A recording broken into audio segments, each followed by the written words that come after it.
नमस्कार। Hello Hindi channel पर मैं डॉक्टर सरला आप सभी का स्वागत करती हूँ। आज हम मुंशी प्रेमचंद द्वारा रचित कहानी ईदगाह के सार का अध्ययन करेंगे।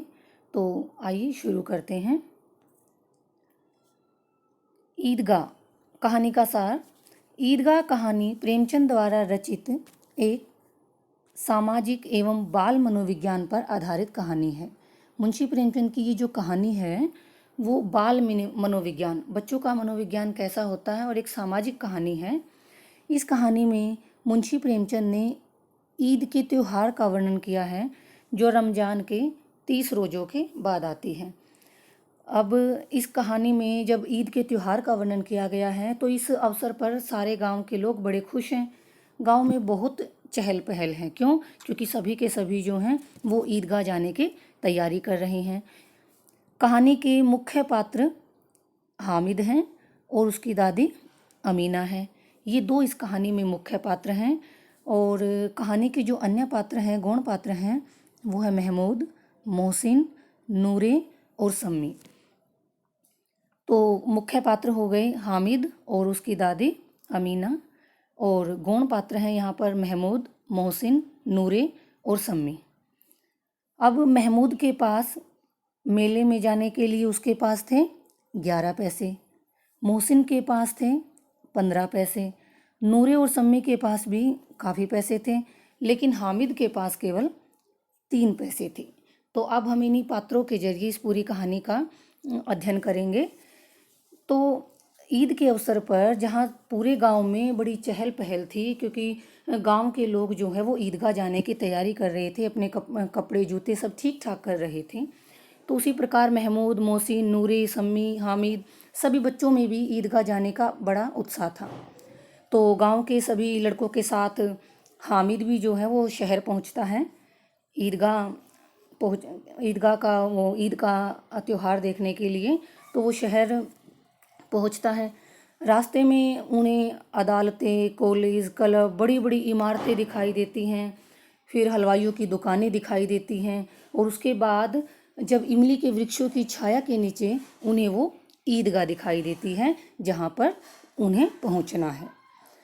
अब बच्ची हैं तो चारों तरफ जो झूले लगे हुए हैं, खिलौनों की दुकान है, मिठाइयों की दुकान है, तो बच्चों का मन जो है वो उमंग से भर जाता है, उत्साह होता है उनके अंदर। तो बच्चे मिठाई और खिलौनों की दुकानों की ओर चले गए। वहीं पर जब झूले लगे हुए थे तो सभी बच्चों ने झूलना चाहा।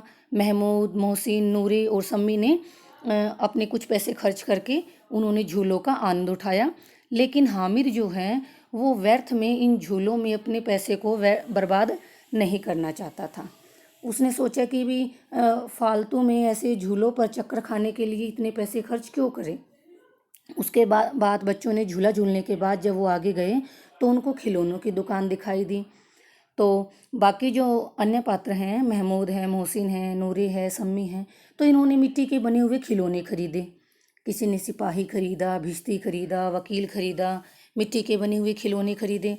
यहाँ पर भी हामिद ने अपने पैसे जो हैं वो बचा कर रखे। उसने सोचा कि इन पैसों को मैं अगर मिट्टी के खिलौनों पर व्यर्थ में बर्बाद करूँगा, फिर वो तो मिट्टी के खिलौने हैं, गिरकर टूट जाएंगे।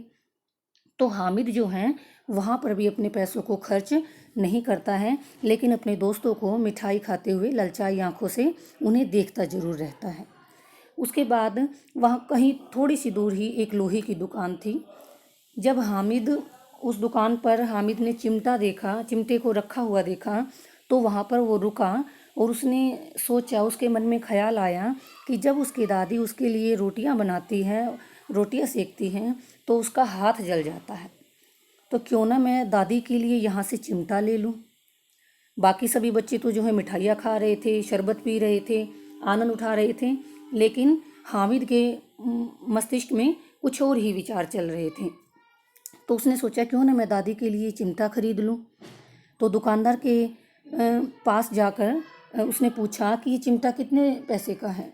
तो पहले तो दुकानदार ने आनाकानी की, फिर उसने बताया कि 6 पैसे में ये चिमटा मैं दूंगा।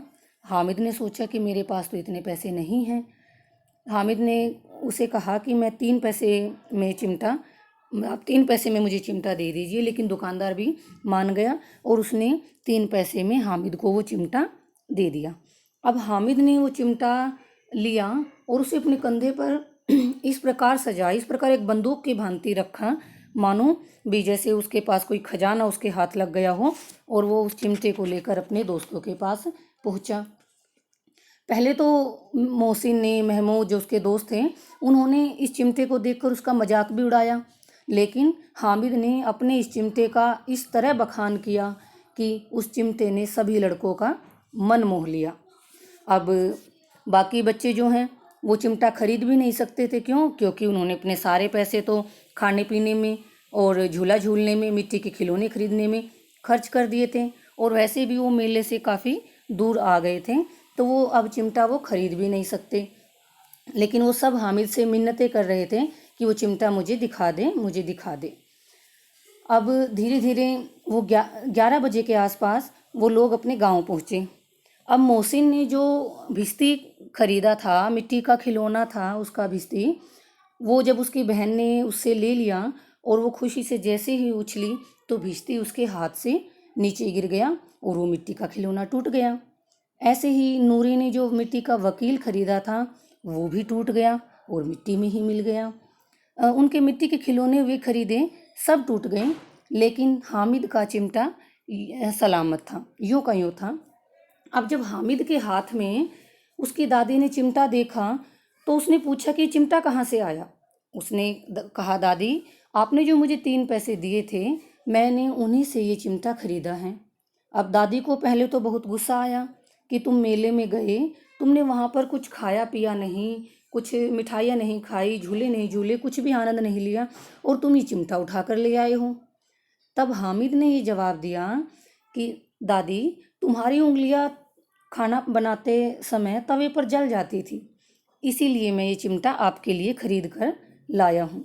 और जब दादी हामिद की ये बातें सुनती है तो उसकी आंखों से खुशी के आंसू बहते हैं, वो गदगद हो जाती है, उसका मन प्रसन्नता से भर जाता है और वो हामिद को दुआएं देती हैं। वो सोचती है कि हामिद को मेरी कितनी चिंता है।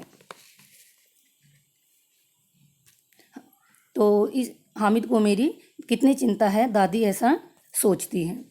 तो इस प्रकार हम ये देखते हैं कि मुंशी प्रेमचंद ने इस कहानी में ईद की नमाज के अवसर पर सबका एक साथ नमाज पढ़ना और नमाज के बाद एक दूसरे के गले लगना, तो ये किस चीज़ के बारे में दिखा रहा है? मैं आपसी भाईचारे के बारे में। तो मुंशी प्रेमचंद ने ईद के इस अवसर पर मुस्लिम जीवन का यथार्थ चित्रण किया है, और जो वो नमाज पढ़ने के बाद एक दूसरे के गले लगते हैं, उससे मुंशी प्रेमचंद ने आपसी भाईचारे को बनाए रखने का संदेश दिया है। तो कुल मिलाकर हम संक्षिप्त रूप में ये कह सकते हैं कि मुंशी प्रेमचंद के द्वारा रचित ईदगाह कहानी भाईचारे, आपस में मिलजुल कर रहने का संदेश देती है। कर्तव्य बोध, हामिद का उसकी दादी के प्रति कर्तव्य बोध के बारे में बताती हैं। उमंग और उत्साह, बच्चों के अंदर, बच्चों का जो बाल मनोविज्ञान होता है कि किसी भी ऐसी छोटी सी छोटी खबर या मेले की या किसी और प्रकार के आयोजन की खबर सुनकर उनका बाल मन कितना खुश हो जाता है, उमंग से भर जाता है, उत्साह से भर जाता है।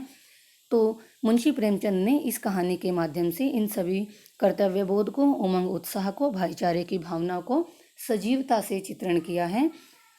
तो मैं उम्मीद करती हूँ कि मैंने इस कहानी को बड़े ही संक्षिप्त रूप में आपको समझाने का प्रयास किया है।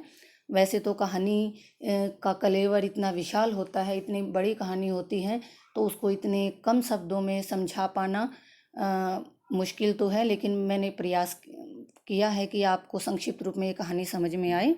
तो मैं उम्मीद करती हूँ कि आपको ये कहानी अवश्य समझ में आई होगी। धन्यवाद।